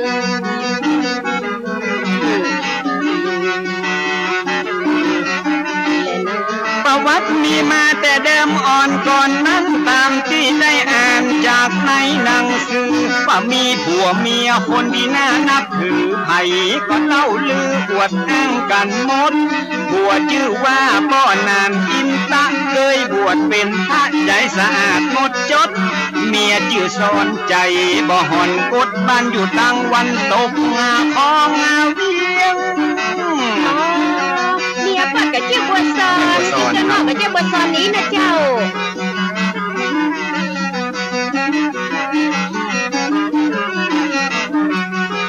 สมัยนั้นยังเป็นดงป่าไม้สักต้นใหญ่ก็ต้นยางต้นเหียงอยู่แดงแพงแงะและต้นตะเคียงเก็บเป้าสูงเปียงเอียงอิงต้นห้าขมอบพระเจ้าเงานิ้วกิ่วกลมปลายปัดเจยลมสูงกึ่งกลางฟ้ากินและนะวันนั้นมีเมียหนุ่มละป้ามานะอุ้มต้องละวันนิ้วฟ้าห้องละมืดฟ้าบดฝนผู้ซักหัวไฟคอยตามป่าตรงที่ควายไหวลงละเข้าเล่งเข้าบ้านเป็นที่หน้าแต่ประหลาดหัวใจตากระสงสัยว่าเป็นอย่างอัน10 ปี20 ปีและที่ผ่านมานั่งเหตุการณ์อย่างอันบอกเคยมีเกิดเหตุการณ์อัศจรรย์แม่ก็เจ็บต้องและจะเกิดลูกลักที่ได้ฟูมฟักละนานนับเกือบปีถ้าพันอังการละเดือนเป็ดปอดีละขึ้นน้ำปี4มาลงเม่นมันพศ2374นั้นนาแม่ซ่อนเกิดถูกมาพร้อมเหตุการณ์นั้น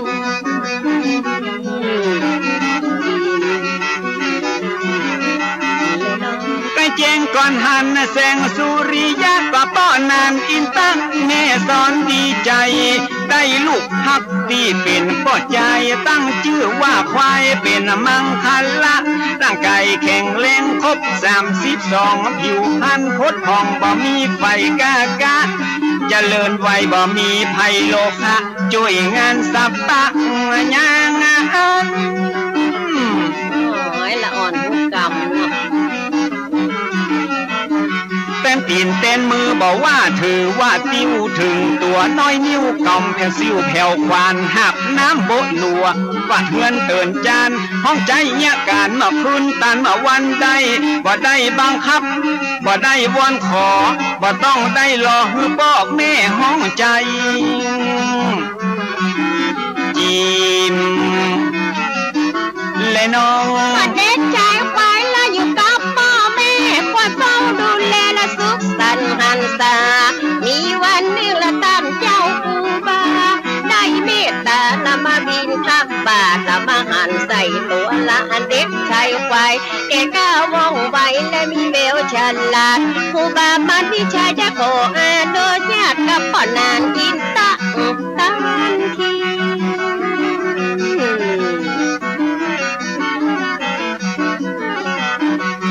เป็นละขยอมละห้ำเฮียนเกียนอ่านฟื้นฝนสันดานกอมเก่าคักสีคือได้เป็นละคนเก่งคนดีที่วัดไฟหินใจนิ่มเตียงมันอยู่กับคนใบเหมือนผ้าไม้ตัดแต่พอยู่กับคนมีปัญญาจะมีวิชาหลายลำคำตกน้ำมาหอนเป็นหินเนาะอยู่กับคนพานพาไปหาพิษอยู่กับบัณฑิตพาไปหาผลอยู่กับครูบาได้ศึกษาฝึกฝนมุ่งมั่นอดทนจนอายุ15เขียนตัวเมืองอ่านแถวตัวไทยอ่านออกเขียนได้ชัดฉานเก่งกล้าครูบาพอหันอนาคตวันหน้าเลยบรรพชาเป็นสามเณร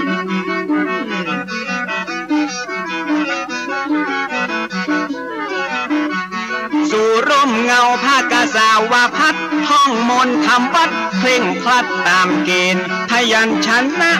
สละวักเวนแม่นตัดชัดเจนเป็นที่อวดอ้างอักขระวิธีบาลีนักธรรมเก่งแค้มชำนาญบ่ผิดพลาดพลังเก่งขนาดเนาะจิมมาบ้านละพ่อชาละเป็นศิษย์ทองพัดเกียงหูจนบดยกของล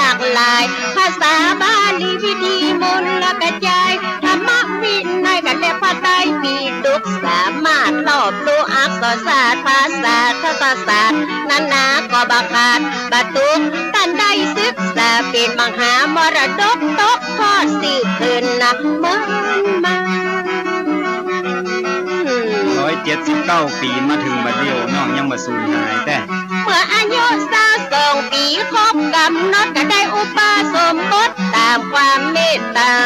ของอาจารย์ต้านเจ้าครูบายิ่งเพิ่มศรัทธานักหนาปาปานะพระมหาเถระสวามีนั่นนาเป็นพระอุปชาติวัดป่าเด้งแห่งนั้น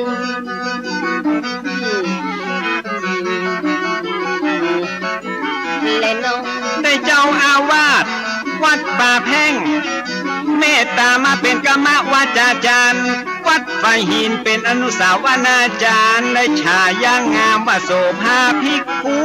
ได้ศึกษากะเฮียนต่อเพิ่มเติมจากของเก่าเดิมมาจากเนนฮอดตุเฮียนแตกหานสำเร็จล่วงลุเป็นที่นาสาธุยินนาดี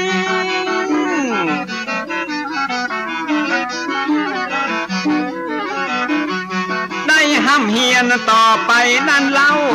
เป็นตูเจ้าได้ประมาณ1 ปีครูบามาลวิชัยก็ได้สิ้นชีวีได้รับหน้าที่แต่นครูบาเจ้าเป็นผู้สืบทอดเจตนาลมขอพระน้อยขยมเป็นผู้นำเป็นเก่าจีนและน้องตั้งแต่ปีพศ2398เป็นเริ่มทำตามแบบละครูบาอาจารย์ครูบาโสภาและมีวิชาเตชะตั้งกับนามทานนั่นและหักผ่านละจัดการคือมีละตั้งการศึกษาเกษบเนินลาและเราสังฆะมูลกัดยายและวิทยาสามัญญาปิทานนาว่าเจ้ารู้หลายแขนงวิชาตอนนั้นห้องว่ากัสถาเป็นมักให้คือวัดละมีครบองค์3สร้างต้องรอบรู้ละได้เป็นผู้นำมีพระธรรมละพิเศษนำนาวัดบอกมันองค์สูงบ่มีบทบาทพุทธศาสตร์ก็จะตกต่ำยาถ้าบ่เก่งเต้หน่อยเนาะครูบาโสภาได้รับการยกย่องเป็นผู้จบทองกะหลากหลายสาขาพระไตรปิฎกอัฏฐดีกาวิปัสสนากรรมฐานเข่งครัดจบนิรุตทางอักษรศาสตร์เอาสูตรนับบาทและการปฏิบัติท่านเอาเงิมผ่าอยู่ตั้งหลังวัดบำเพ็ญวิปัสสนาถึงวันเงิมผ่าหลังวัดเอาปฏิยัติปฏิบัติปฏิเวทเป็นขอบเขตและเป็นพื้นฐานพุทธศาสตร์จะอยู่ยั่งยืนนานวัดเป็นสถานที่น่ากลับไว้คนบ่ฮู้บ่มีผู้นำคนบ่มีคุณธรรมบ้านเมืองจะฮ้อนหายจีมและน้องนอกจากด้านปริยัติและด้านปฏิบัติสิ่งสาราสัตว์ยังหูภาษาเสียงนกเสียงหนูเสียงไก่เสียงกาถ้าตั้งนึกกัดถ้าก็เข้ามาหาอดครูบาท่านเก่งเวทมนต์กัดถ้าเหาะขืนไปมาบ่ต้องได้ขี่รถกัดถ้าอาโคมเป็นร้อยบทปันบทบ่ต้องจดยำใดถ้าได้เป็นสมัยประเดี๋ยวเนาะเสียงนกเสียงกาได้เฮียนหูมาเพิ่นมีตำราจากโบราณอาจารย์ต้องอาศัยและในปัญญาญาณตั้งกับละมาทานฉันเกกาผู้แต่มีแต่ในอดีตตะการในปัจจุบันขับมาให้ยืนยันตาถึงวันนี้ถ้าจะเขียมนะแม่เนาะเจ้าแหมมาเรื่องนั้นก็หันกันจะกับพี่น้องอังวะ ตะกงหงสาเปิ้นเล่าลือกันแต่เหินเมินมาว่าหันครูบาไปเดินบินทบาทศรัทธาตัดเอากะลงบาเป้าคัดจนเป็นเงางามจนสะอาดเอาใส่น้ำเมียงแล้วเอาใส่บาตรถวายท่านเจ้าครูบา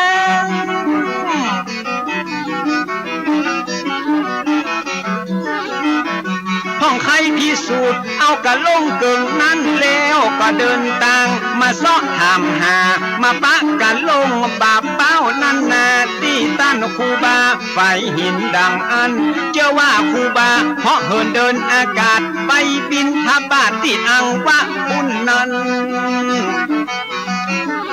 จีมและน้อง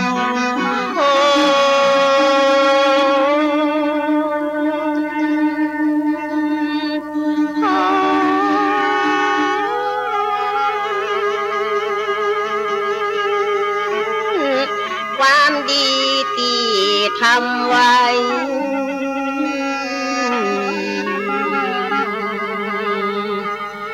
ผลแห่งความดีได้มาตอ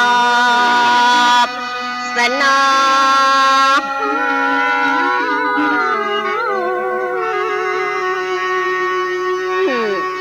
แต่ครูบาโสภาผู้สร้างความเหลืองลอยแก่ศาสนาบวรและศรัทธาเจ้าบ้านทางการใดน้องทว่า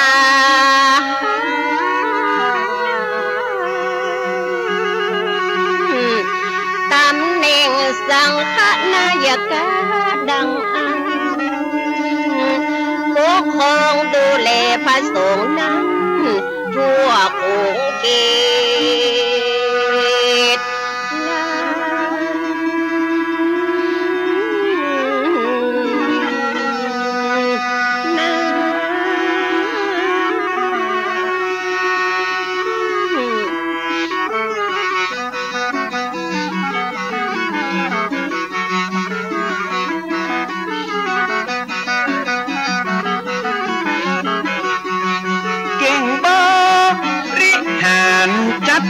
การทุกด้านตั้งวัดตั้งบ้านไปนอกไปในความดีมีหลายไผ่ก็ชอบสู้และมีความหูเก่งการปกครองตั้งการได้มองหันความเก่งอาการมีประทานนำนาพระเจ้าวิชญาณนถวายตำแหน่งเบื้องบนสมานาศักดิ์เทระเป็นปฐมสังฆนายกาโสภา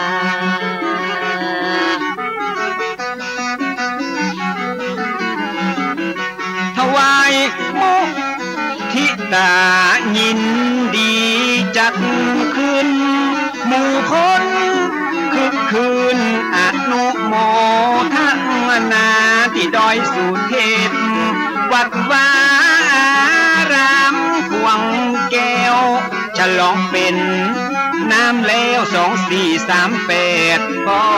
ดีมาสอก็มีบอกไว้ดีเก่งฉลองตำแหน่งหลังได้สังฆราชาเลยอาราธฐานามาอยู่ไกลไกลเหนือเวียงเชียงใหม่นั่นคือวัดเจียงยืนพศวันคืน2439เพื่อการพอเฝ้าและพัฒนาดูแลศาสตร์ศาสนาสั่งค้าใหญ่น้อยหือเป็นไปเรียบร้อยสะดวกสบายศาสนาเรื่องไรใดๆก็แก้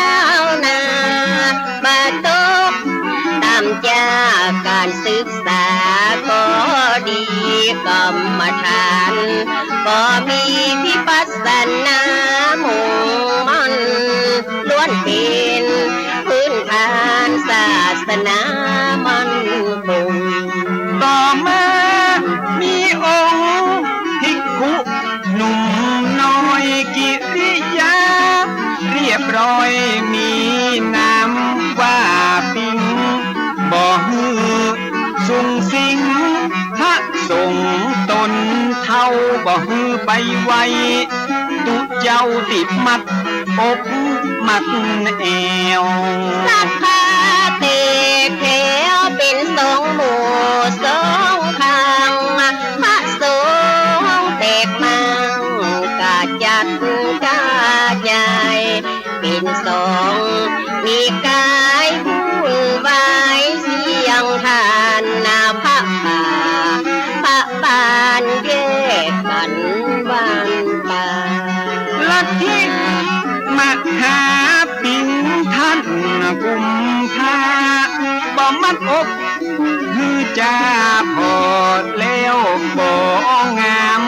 หลายคนหันตามไปนิยมชอบสู่นิกายใหม่ไฟยูอคติลำเอียงปากันทบเถียงสำเนียงตอบโต้พ้องก่อปวดโอว่าลัทธิไม่ดีพ้องกะบอกยอมนี้ว่าเก่าดีดังอันนาต่างก่อคัดค้านขาดแย้งบ่อมมาชมให้บอกพระน้องบานีโอบเพื่อหันแต่นอกเนื้อบ่หันไปในต่างคนต่างใจว่ากันบ่ได้ประชาธิปไตยต่างมีสิทธิเสรีอยู่มาหลายปีเห็นที่เจ้าบ้านภูมิผู้อยู่ข้างท่านมหาปิงล่องไต้จากเบี่ยงพิงไปพอตำแหน่งไว้ท่าเพื่อท่านมหาปิงได้เป็นเจ้าคุณนาทีที่สามละคุณเป็นตำแหน่งใหม่มาเจ้านายล้านนาหลายผู้หลายคนต่างกอดน้อมตนเป็นสิทธิ์ชิดไกลเอามาหาปิงย้ายมาเจียงมันอารามและได้จักนำนิกายไม่เข้ามาละของเก่าแต่ก่อนเดิมมาส่วนตานอุบาโสภาก็ต่อต้านนะบางอย่างทำนั้นมันบ่เหมาะบ่ควรหันว่าผิดควรบ่ควรทำอย่างอันพระป่าพระบ้านก็สิทธศาสตร์ศาสดาองค์พระศรัทธาพระพุทธเจ้าไปแยกหมู่แยกเหล่ากันอันจะได้ทำดีทำไปขออย่าได้อวดอ้างมายกตนผมท่านโบราณว่าบ่ดีป่าเวนีล้านนาเก่าเกลือถ้าบ่โอบเอื้อก็บักควรทำลายเพื่อได้สูญหายไปจากโลกลานาคตวันหน้าลูกหลานของเฮาจะเดือดร้อนมองเงาจะเอาให้ยังมาอ้างปากันแยกมั่งบ่สร้างความสามัคคีผู้บ้าก็มีเจตนาดีชัดเจนบ่ บ่ใจไปเก่งขัดแย้งขวางต่างบ่ใจไปคอยแล้วหวังอยากดังนี้นาเพื่อภาษาศาสนาและศรัทธาญาติโยมจะได้สุขสมเหมือนอย่างก่อนกี้ถ้าเป็นอย่างนี้บ้านเมืองก็วุ่นวายป่าฮือยิ่งใจตั้งหลายหนุ่มเท่าสับสนแต่เราเลือกหักเลือกยังจริงล้วนพันลังความกันต่อต้านพระสงฆ์เจ้าบ้านผู้เลื่อมใสศรัทธาในตัวตานอุบาสกปาตนเท่าเรื่องถึงเก้าเงาพระมหาธีลาดูแลศาสนาสั่งคาเมืองไต้เก้าเงาตนใหญ่ที่บางกอกนะครหูความสั่นคลอนเดือดฮ้อนดังอันมีคำสั่งมานั้นคือตั้นกูบางอาราธนาไปบางกอกเมืองกว้างเพื่อระงับยับยั้งเหตุการณ์อาธิกรศาสนา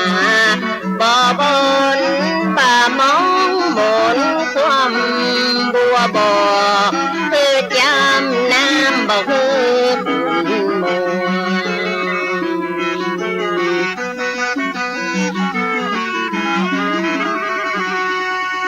ลา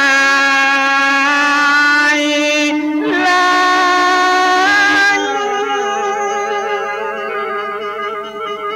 ตุเจ้าพระนายใหญ่น้อ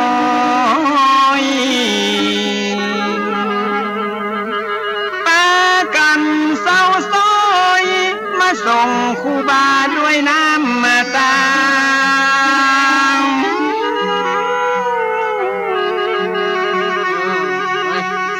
ตลอดจนถึงคณะศรัทธาหลั่งไหลกันมาที่ตาน้ำมาดังปัวปัญญาภูบาไปขัง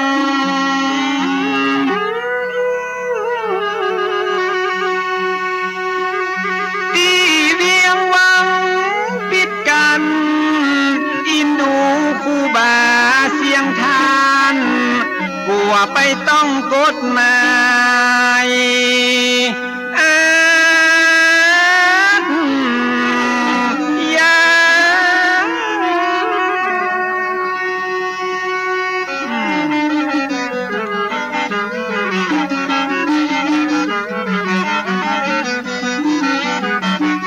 ที่ด้านน้ำแล้วว่าใช้มงคลสภาษาคือชนไหลหลังไก่ใกล้ปากันนาเดี๋ยวย่างละมาห่วมได้ยินนาขาวหรือพ้องก็ว่าดีว่าให้ครูบาได้รับ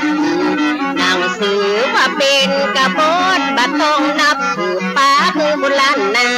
เตกไปปล่อยลำปักครูบาว่าต้องประหารกลางวันแสกพ้องว่าถูกขังเดี๋ยวแยกว่าไปต่างๆนาเขาลือแพร่ไปทั่วทิศบาฮือลูกศิษย์ลูกหาผู้ที่เลื่อมใสครูบานั่งเจ็บน้ำตาย้อยอาบต้องไปนะตัวเจ้าพันเน้นที่เคยบำเพ็ญไว้กับเตกตื่นกันมาญาติตกออกเหนือไตไหลมานั่งสวดใจยักมงคลนังครูบาตนเมตตากาดแก้วจากพยาบดสิ้นปัญหาทุกอย่างบางกองตูเจ้าสวด จกศรัทธากราบนบพร้อมพังบอกว่าคนยืนคนนั่งมาบอกมีตังวางเตี้ยวตึงยิงตึงใจอดปากันดักหมดบ่เอ็กบ่เอวห่วมใจกันเป็นหนึ่งเดียวมาส่งคู่บาไปบังกอกเมื่อคนนำมากันดวงหลายครูบาก็ได้ประกาศบอกเกษัตริย์พระนพ่อออกไม่ออกบอกว่าภายนอกภายในขอหึงหมู่เฮาพี่น้องบัดต้องหอนทุกตุกใหญ่บัดต้องเป็นห่วงเป็นใหญ่บัดใหญ่มีภัยมีเข้าไปประชุมสังฆะสันนิบาตที่กรุงเทพนับเป็นโอกาสพิเศษจะได้หูดำหูแดงเขาจะได้เสวนาผู้จาพาทีที่แจงเปิ้นว่าเพชรดีต้องมีแสงได้สำแดงหือเปิ้นได้พอมาสา2449คนเฝ้าฟังข่าวแต่นอไปก็ใครหันนาให้โปรดหน้าที่ตามนักวัดเดินทำกลางในที่ประชุมเป็นที่จุมนุมมหาเทนลูกครูบาไปหินได้นั่งใจเย็นร่วมกับสังฆาผู้ใหญ่พระบาทสมเด็จร.5ประทับนั่งหน้าไกลตัดถามถึงความหอนหายไปในพระสงฆ์ลานหน้าครูบาถวายพระพรตอบขั้นตอนของปัญหาชะชานไขข้อสั่งกาองค์มหาราชาพอพระไทยยิ่งมีพระราชปฏิสันอ่านกับท่านครูบาหลายสิ่งจนทำมาเพื่อพระไทยมิ่งเลื่อมใสในตัวครูบามีใจแนวแน่ดูแลพระศาสนาสนับสนุนการศึกษาของพระสังฆาทุกฝ่ายทรงทราบถึงข้อเท็จจริงก็ยิ่งเข้ามากราบไหว้ทรงหันการเอาใจใส่และมีวินัยดีงดงามศีลาจารวัดผลงานประจักษ์เป็นสักขีสมเป็นสิทธิ์พระมุนีควรที่อวดอ้างยกย่องยืนถวายนพระราชทานตำแหน่งเป็นการประกาศตรงและเป็นการเชิดชูยกย่องเป็นพระราชาใหญ่โตเพราะคุณและความดีมีนักสูงเกียรติสูงศักดิ์อักโขทำหน้าที่ภาษาวกของพระพุทธของหลวงในพระราชทินนามพระอภัยสารทะสังฆปาโมก2449หายโศกเป็นโยกใจยักมงคลกลับมาสู่เวียงเจียงใหม่ยิ่งใจพร้อมกับพระสงฆ์หลายคนหลายลูกหลายตนต่างตั้งขบวนแห่วันพระสงฆ์องค์เน้นไปเส้นตามลำน้ำเมบอกว่าตุนนุ่มตุนเกเลเหลืองอลามเลี้ยงลงยากไปถึงเมืองลาบุญย้ำลุงอรุณเต็มถึงฝั่งสองถึงวัดใหญ่มงคลเนืองนองพี่น้องมีสองฝากฝั่งบอกว่าบนบกในน้ำไหลล้ำปากันไหลหลังบ่มีไผ่บังขับสั่งมาด้วยจิตใจศรัทธาน้อมถวายการต้อนรับครูบามาด้วยยศถาได้เป็นประมุขสังฆาคงเทพล้านนาเชียงใหม่สังฆราชานายกะคนคารวะกราบไปศาสนาล้านนาจะได้น่าจะเดินรุ่งเรืองว่าเดินโตอายุของพุทธศาสนาและอันใดมันกาก็เสริมปริยัติปฏิบัติต่อเติมจะเพิ่มบุญมาไว้กาในด้านค คันทะธุระวิปัสสนาทุระบ่ขาดผู้นำผู้มีบทบาทเสริมสร้างวัดวาอารามวิหารศาลาบุติบ่มีตีเหยียดยามวัดวาเจริญงอกงามสมนามเวียงพิงยิ่งใหญ่ ศาสนาเจริญที่สุดและบ่มีจำยุดมองไงเมตตาประมุขสงฆ์ใดแลดูใจใสอย่างดีพอโส2457นาสิริอายุ83 ปีชราภาพแล้วเต็มที่สิ้นบารมีบุญญา พระอาภัยสารทะที่คารวะมรณะธาทิศยานุสิทธิ์หลายหลากสร้างอนุสาวรีย์ไว้ที่วัดฝ่ายหินเป็นถิ่นดินแดนสักกี่วันกี่เดือนกี่ปีบ่มีวันสูญสิ้นจืด วันที่21เดือนเมษายนลูกศิษย์ผู้คนเปิ้นเมตตาบุญล้านนาละพมาไปลือตดน้ำหูปันปูบาเป็นประเพณีประจำที่วัดเลี้ยวก็ยังจัดบวชเน้นโดยหน้าพักเดือดร้อนที่ศีลภาวนาอบรมธรรมะทายา คือหมู่เหล่าเยาวชนฝึกฝนสวดมนต์ไว้กราบมูถึงหลักพุทธศาสตร์ข้อวัดปฏิบัติเจ้าเล่งเพื่ออนุภาพพระพุทธพระธรรมพระสงฆ์มีแสง